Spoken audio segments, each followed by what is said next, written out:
ये है हमारा 11th स्टैंडर्ड माइक्रो इकोनॉमिक्स का lecture consumers equilibrium utility analysis. ये चैप्टर हम डिस्कस करने जा रहे हैं। तो चैप्टर के अंदर क्या है वो पढ़ने से पहले हम क्या करेंगे, हेडिंग को एक्सप्लोर कर लेते हैं। अगर हमें हेडिंग समझ आ गई फिर हमें पता लग जाएगा कि बेसिकली इस चैप्टर में बातचीत क्या हो रही है। ठीक है ना। तो हम शुरू करते हैं कि कंज्यूमर कौन होता है। कंज्यूमर एक ऐसा इकोनॉमिक एजेंट है, एक ऐसा पर्सन है जो गुड्स एंड सर्विसेज खरीद रहा है इकोनॉमी से अपनी वांट्स को सेटिस्फाई करने के लिए।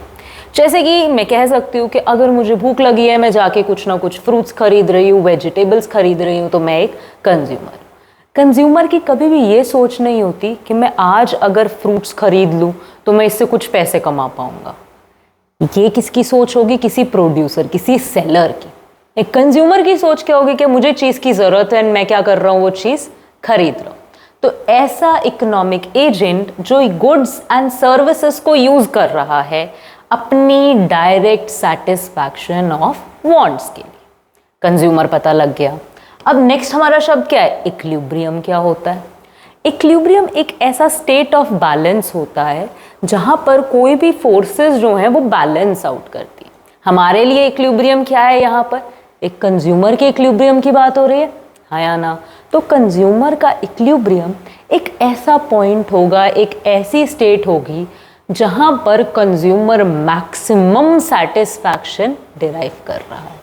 यानी अगर आपके पास 10 रुपये है, 10 रुपये में आप जो बढ़िया से बढ़िया चीज़ खरीद सकते हो, आप वो चीज़ उससे खरीद रहे हो। क्या लिखा हुआ है? Here a point of maximum satisfaction consumer can get from his expenditure given price and income। Market में चीज़ों का प्राइस भी डिफाइन है, आपके जेब में जो पैसा है वो भी डिफाइन। तब जो जिस तरीके से आप अपने खर्चे को प्लान करते हो कि आपको मैक्सिमम सेटिस्फैक्शन मिल जाए, वो मैक्सिमम जो पॉइंट है वो हमारे लिए क्या है? एक कंज्यूमर का इक्विलिब्रियम। कंज्यूमर समझ आ गया, कंज्यूमर का इक्विलिब्रियम समझ आ गया। नेक्स्ट हमारे पास शब्द क्या है? यूटिलिटी। क्या होता है? यूटिलिटी बेसिकली ये जो हम बात कर रहे हैं कि पैसा खर्चा करके हमें सेटिस्फैक्शन मिलेगी, सेटिस्फैक्शन मिलेगी, उस सेटिस्फैक्शन का नाम क्या रख दिया है? यूटिलिटी रख दिया है। क्या बोल रहे हैं? It refers to satisfaction derived from consumption of a commodity. किसी भी कमोडिटी को कंज्यूम करके जो आपको सेटिस्फैक्शन मिल रही है उसे क्या नाम दे दिया? यूटिलिटी। और क्या बोल रहे हैं? और want satisfying power of a commodity, कि कोई कमोडिटी के पास कितनी पावर है कि वो आपकी वांट को सेटिस्फाई कर सकती है। जैसे कि अगर एग्जाम्पल के तौर पे हम आपके सामने एक मैंगो रख दें, एक एप्पल रख दें, अब आपको मैंगो खा के ज़्यादा सेटिस्फैक्शन मिलेगा या एप्पल खा के? आप कहोगे मैंगो खा के ज़्यादा सेटिस्फैक्शन मिल रहा है।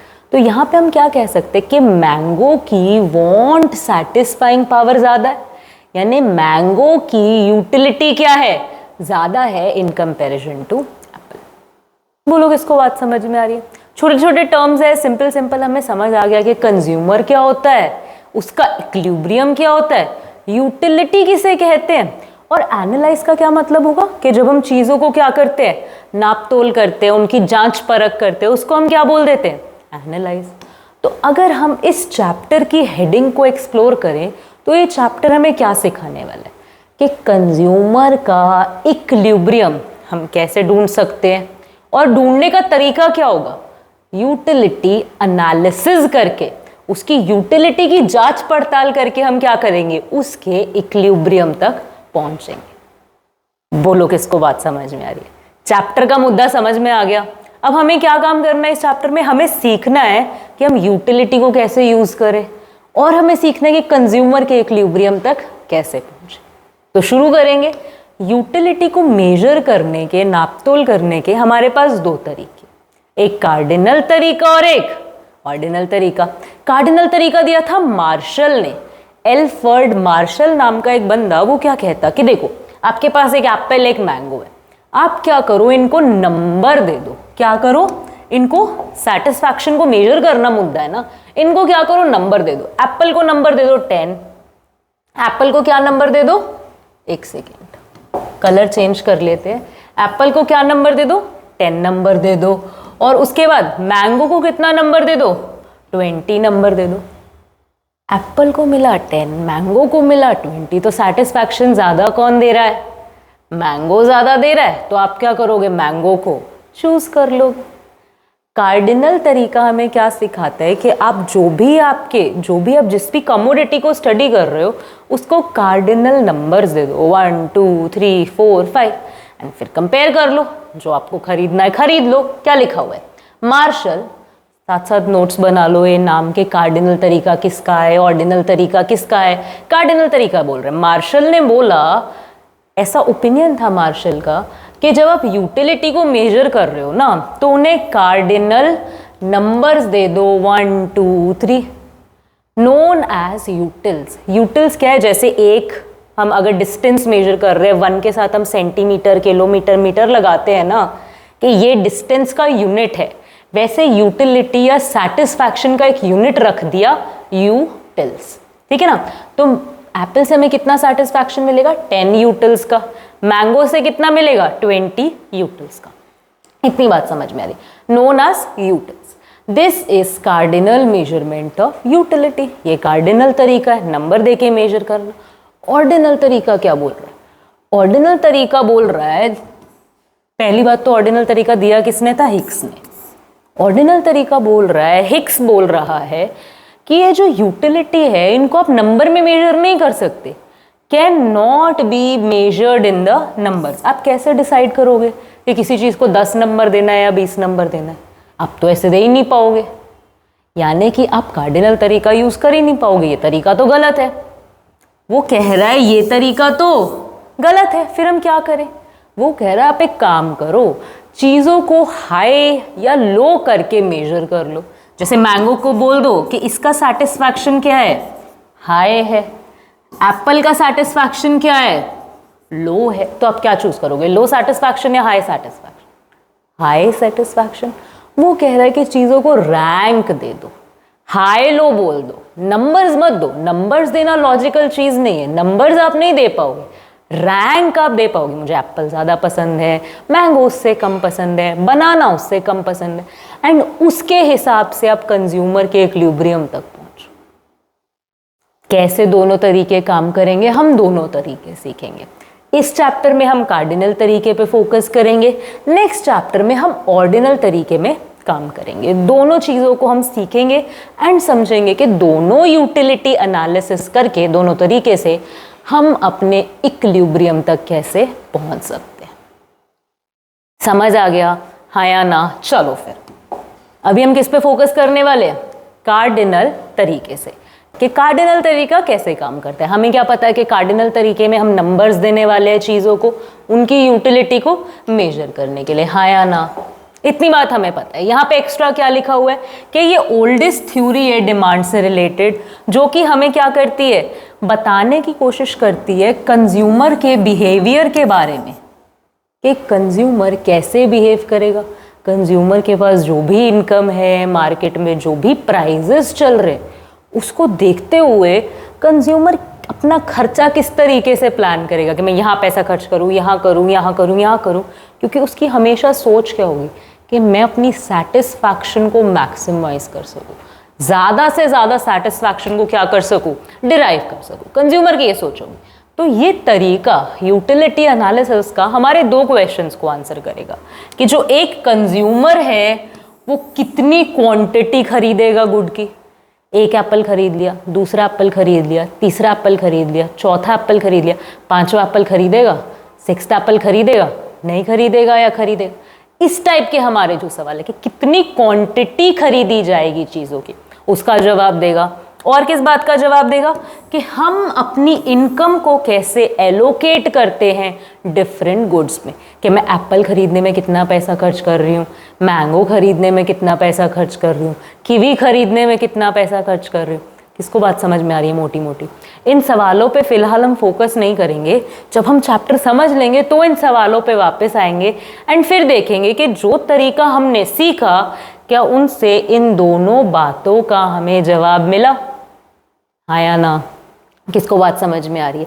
ये याद करने वाले मुद्दे नहीं है, बेसिकली ये हमारे पेपर से रिलेट भी नहीं करेगा, पर हाँ ये अगर हम क्वेश्चंस पे फोकस करते हैं, हमारी एजुकेशन हमें क्या दे रही है फिलहाल बुक्स में कि वो हमें कंटेंट दे देती है, हम कंटेंट पढ़ के याद कर लेते हैं, यही करते हैं ना हम लोग।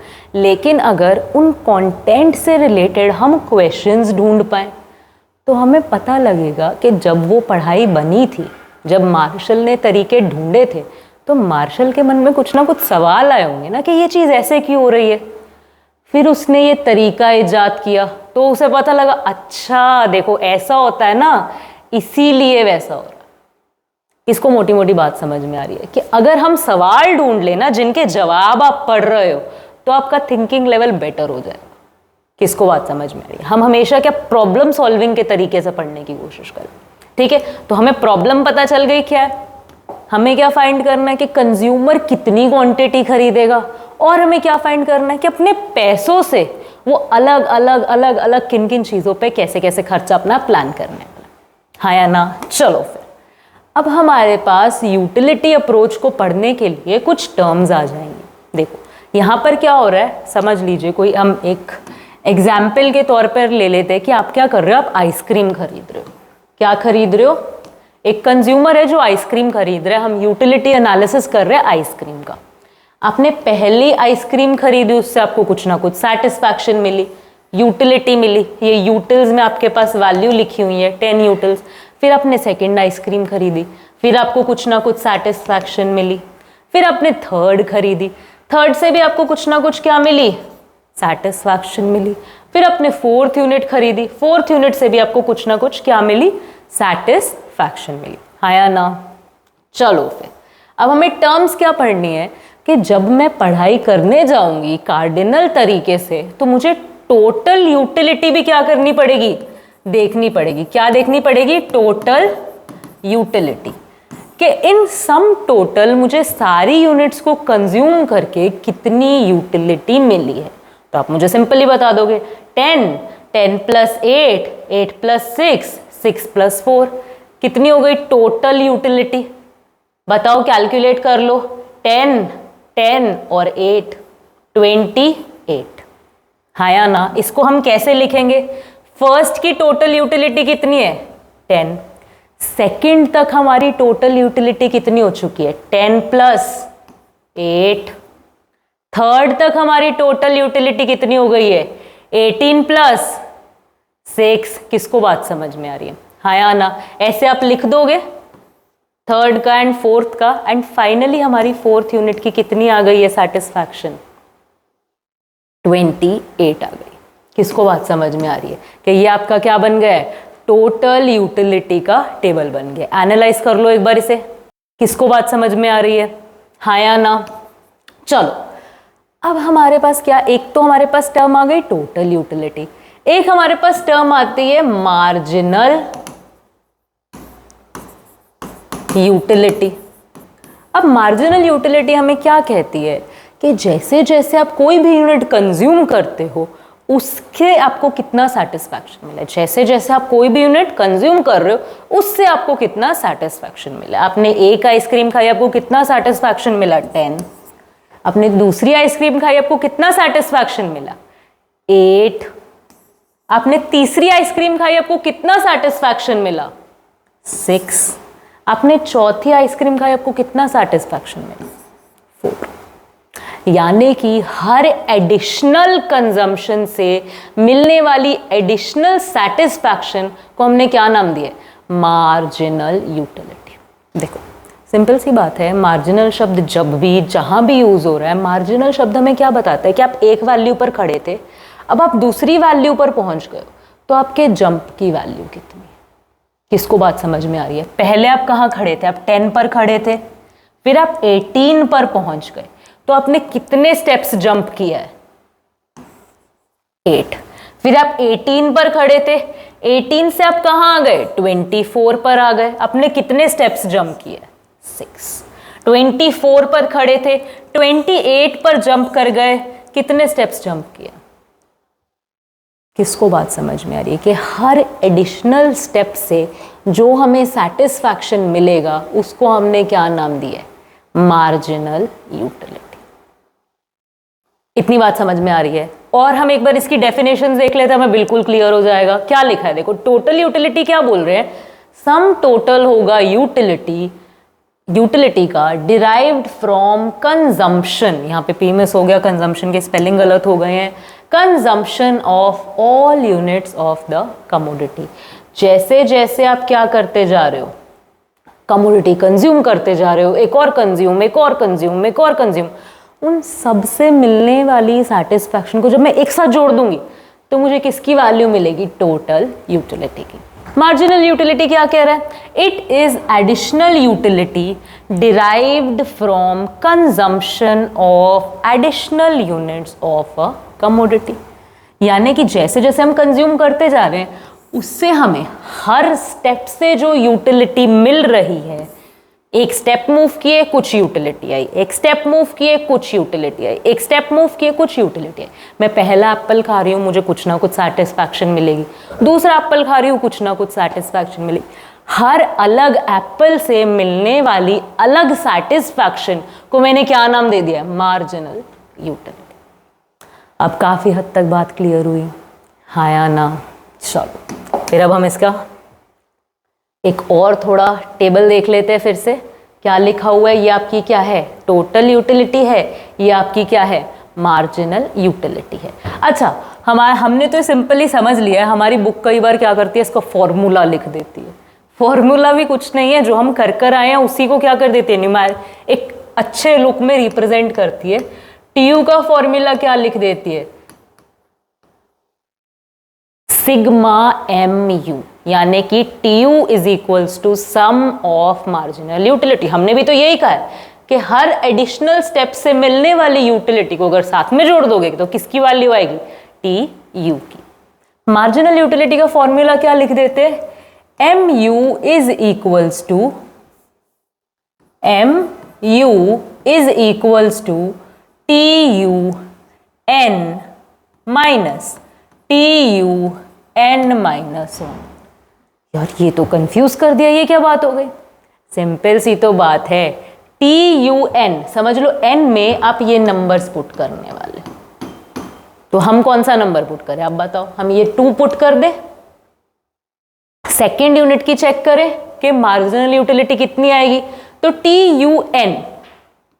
यू ऑफ एन कितना है, total utility of second number कितना है, टोटल यूटिलिटी सेकेंड नंबर कितना है, 18 है, माइनस क्या करना है, total utility of n minus 1। n की वैल्यू क्या थी, 2 में से हम 1 माइनस करेंगे, लेकिन पिछले स्टेप पे पहुंच जाएंगे, हाँ या ना? पिछले स्टेप की वैल्यू क्या है, 1। तो फर्स्ट यूनिट की टीयू कितनी है, 10। क्या आ गया हमारे पास, marginal utility of second step. Formula wise confuse हो जाते हैं हम लोग, पर इसकी हमें कोई ज़रूरत नहीं है। हमें सिर्फ बात क्या याद रखनी है कि mu क्या होता है, जंप की वैल्यू होती है। 10 से 18 पे जंप किया, कितना जंप किया है, कितने कदम कूदे हो, 8 कदम कूदे। 18 से 24 पे जंप किया है, कितने कदम जंप किया है, बोलोगे इसको बात समझ में, हाँ या ना? सिंपल सी बात है, बोलो, इतना हमें क्लियर हो गया। अच्छा, इन्हीं चीज़ों का जब मैं ग्राफिकल रिप्रेजेंटेशन कर देती हूँ, ये सेम पॉइंट्स मैंने यहाँ पे क्या किए, पुट कर दिए ग्राफ में। यहाँ पर वाई एक्सिस पे मेरे पास क्या है, T U and M U की वैल्यूज हैं, यानी कि ये वाली लाइन और ये वाली लाइन मैं कहाँ लोकेट कर रही हूँ, वाई एक्सिस पे। एक्स एक्सिस पे क्या है मेरे पास, नंबर ऑफ यूनिट्स। किसको बात समझ में आ रही है? तो मेरा ग्राफ कुछ इस तरीके से दिख रहा है। अब हम इस ग्राफ को थोड़ा डीपली एनालाइज करने की कोशिश करते हैं। अच्छा, यहाँ पर हम क्या नोटिस कर रहे हैं, एक सेकेंड, इसको हम ऐसे हटा देते हैं। हाँ, क्या नोटिस कर रहे हैं कि टीयू में हमेशा क्या हो रहा है, कुछ ना कुछ ऐड होता जा रहा है। टीयू में पहले 8 ऐड हुआ, फिर 6 ऐड हुआ, फिर 4 ऐड हुआ। टीयू की वैल्यू क्या कर रही है, इंक्रीज करती जा रही है, हाँ या ना? इसीलिए जो टीयू का ग्राफ है वो क्या कर रहा है, अपवर्ड मूव कर रहा है। किसको बात समझ में आ रही है? लेकिन हम क्या नोटिस कर रहे हैं कि एक पॉइंट ऐसा है जहां पर टीयू क्या हो चुका है, टीयू की वैल्यू मैक्सिमम हो चुकी है, 30 से बढ़ ही नहीं रही है, 30 पे जाकर रुक गई है।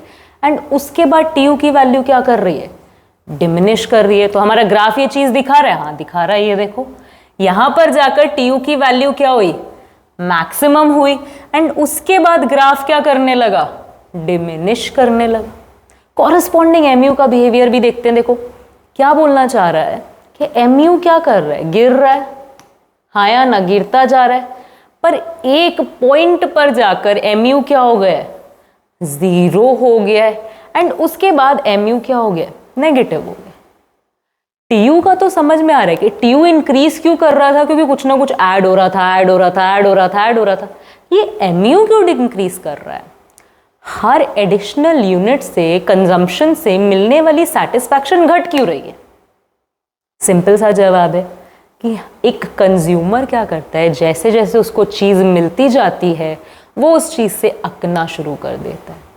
आपके घर में मिठाई का एक डब्बा है, आप उसे लेकर बैठ गए हो, लड्डू खा रहे हो, पहला लड्डू, अरे वाह क्या मिठाई आई है, दूसरा लड्डू, तीसरा लड्डू, चौथा लड्डू तक आते आते बहुत वाहियात लगने लग जाएगी, वो में बहुत हो गया, अब और नहीं खा सकता मैं।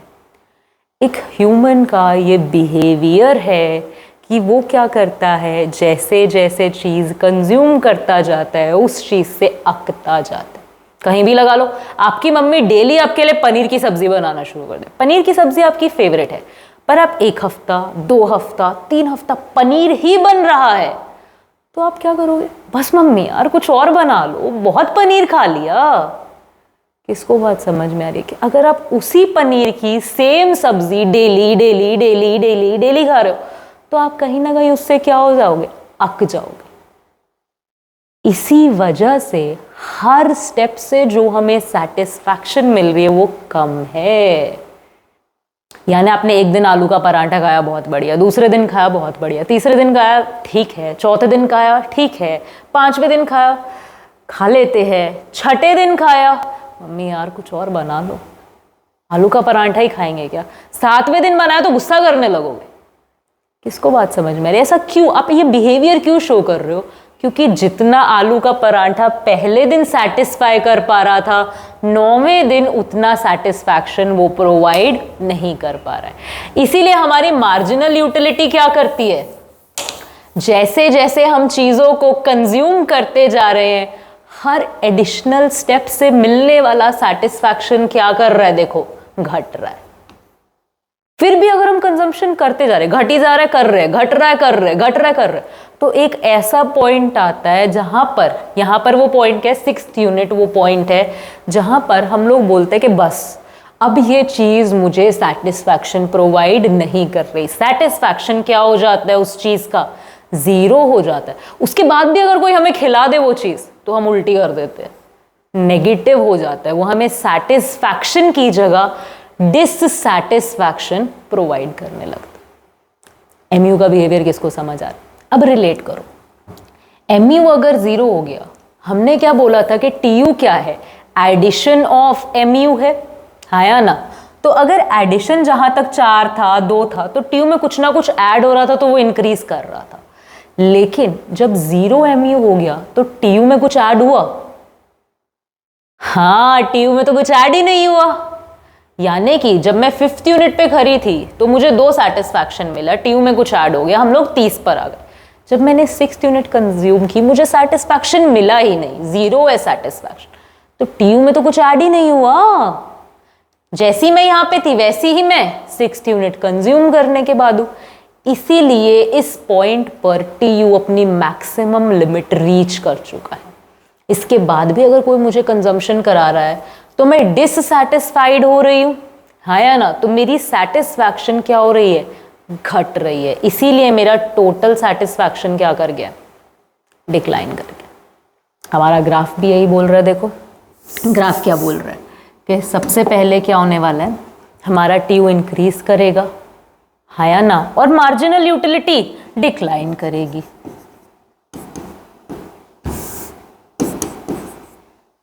ठीक है, फिर एक ऐसा पॉइंट आएगा जहां पर हमारी मार्जिनल यूटिलिटी 0 हो जाएगी और TU अपना मैक्सिमम पॉइंट पर रीच कर जाएगा। MU is equals to 0, TU क्या हो जाएगा, मैक्स। उसके बाद भी कंजम्पशन होता है तो MU क्या हो जाएगी, नेगेटिव हो जाएगी। TU के साथ क्या होगा, TU भी डिक्लाइन करना स्टार्ट कर देगी। ये जो हमारा पॉइंट है जहां पर MU 0 और TU मैक्स हो रहा है, इस पॉइंट को क्या बोला जाता है, point of saturation. Point of saturation. किसको बात समझ में आ रही है, हाँ या ना? तो बेसिकली इस ग्राफ को हम 3 स्टेजेस में डिफाइन करते हैं। सबसे पहले जहाँ पे क्या हो रहा है, हमारा जो MU है, लाओ लिख लेते हैं। MU है वो क्या कर रहा है, पॉजिटिव है।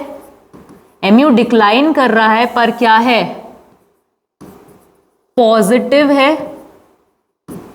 जब तक MU पॉजिटिव है हमारा TU क्या करेगा, इंक्रीज करेगा। मगर एट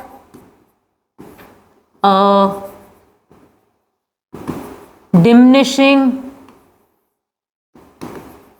रेट, यानी हमारा TU बढ़ तो रहा है, एडिशन तो हो रहा है उसमें, लेकिन क्योंकि एडिशनल की वैल्यू हर स्टेप के साथ कम हो रही है तो TU की जो बढ़ने की रफ्तार है वो भी क्या हो रही है, घटती जा रही है। पहला जंप हमारा 8 से, दूसरा जंप हमारा 6 से, तीसरा जंप हमारा 4 से। जो जंप की वैल्यू है वो कम हो रही है, इसलिए TU बढ़ रहा है लेकिन कम रफ्तार से, धीमी रफ्तार से। ठीक है, ये हमारा हो गया फर्स्ट स्टेप। सेकेंड स्टेज क्या होगा, जब हमारा MU क्या हो जाएगा, 0 हो जाएगा और TU क्या हो जाएगा, अपनी मैक्सिमम वैल्यू पर रीच कर जाएगा। लास्ट हमारा स्टेप क्या होगा, जब हमारा MU क्या हो जाएगा, नेगेटिव हो जाएगा और TU क्या करेगा, डिक्लाइन करना स्टार्ट कर देगा, गिरी जाएगा अब तो TU की वैल्यू। बोलो किसको समझ आ रहा है? ये हमारे क्या होते हैं, 3 स्टेजेस होते हैं, या हम कह सकते हैं हमने रिलेशनशिप एक एस्टैब्लिश कर लिया है TU और MU के बीच में। किसको बात समझ में आ रही, हाँ या ना? अब ये जो MU हमारा गिर रहा है इसका हमने रीज़न भी समझ लिया। अब इसको हम नेक्स्ट लेक्चर में और एक्सप्लोर करेंगे कि जो हमारा MU है ये ऐसा बिहेवियर क्यों शो कर रहा है, क्या ये हमेशा ही ऐसा बिहेवियर शो करेगा या कुछ केसेस में MU ऐसा बिहेवियर शो नहीं करेगा, या जैसे आपकी कोई ऐसी फेवरेट सीरीज़ है जिसे आप जितनी भी बार देख लो आपका मन ही नहीं अकता, वहाँ पे तो आपका स्केड्यूल ऐसा बनेगा ही नहीं, MU गिरेगा ही नहीं। जो लोग ड्रग्स करते हैं, अल्कोहल कंजम्पशन करते हैं, स्मोकिंग जैसी चीज़ें करते हैं, ये तो उन्हें रेगुलर कंज्यूम करते जा रहे हैं, फिर ये लोग अक क्यों नहीं रहे हैं? ऐसे सवालों का जवाब हम नेक्स्ट लेक्चर में ढूंढेंगे। आज के लेक्चर में हमने एक बेस क्रिएट किया है बेसिकली अपने चैप्टर के लिए, और कार्डिनल यूटिलिटी एनालिसिस काम कैसे करेगा, क्या क्या टर्म्स हम यूज़ करने वाले हैं उस टाइप के यूटिलिटी एनालिसिस में, हमने एक पार्ट ऑफ इक्वेशन समझ लिया। अब हम अगले लेक्चर में जब यूटिलिटी के बिहेवियर को समझ लेंगे देन हम सेकेंड पार्ट ऑफ इक्वेशन पे जंप करेंगे, दैट इज कि कंज्यूमर का इक्विलिब्रियम यूटिलिटी एनालिसिस के साथ कैसे काम करने वाला। किसको बात समझ में आ रही है? कि आज हमने एक बेसिक सेटअप किया यूटिलिटी की और बिहेवियर को अच्छे से समझेंगे नेक्स्ट लेक्चर में, फिर हमारा एक पार्ट ऑफ इक्वेशन हो जाएगा, फिर हम कंज्यूमर बिहेवियर को समझेंगे, देन दोनों चीज़ों को रिलेट करेंगे। किसको चैप्टर समझ में आ रहा है? एक बार हमें क्लियर हो गया बेसिकली ये चीज़ें रिपीट होती रहेंगी, टर्म्स आते रहेंगे नए नए लेक्चर्स में, तो स्टे ट्यून्ड करते रहिए, ट्राई कीजिए कुछ टर्म्स। इस लेक्चर के बाद आपको एक लाइव लेक्चर मिलेगा जो कि आपको अटैच मिल जाएगा डिस्क्रिप्शन में, जिसका लिंक आप वो लेक्चर अटेंड कर सकते हैं, एंड उसमें जो क्वेश्चन आंसर्स दिए गए हैं वो इन्हीं टॉपिक्स से रिलेटेड है, तो आप साथ साथ आंसर कर सकते हैं ताकि आपको बेसिकली पता लग सके कि जो जो टर्म्स हम पढ़ चुके हैं कि आपको वो समझ आ गई हैं। चलो इतना हमें क्लियर हो गया है। नेक्स्ट लेक्चर में नेक्स्ट वीडियो में मिलेंगे, तब तक के लिए have a good day, keep learning. कोई भी डाउट्स है, कोई भी क्वेरीज है तो आप कमेंट सेक्शन में या डिस्क्रिप्शन में दिए गए चैनल्स में हमसे कांटेक्ट कर सकते हैं। Have a good day guys.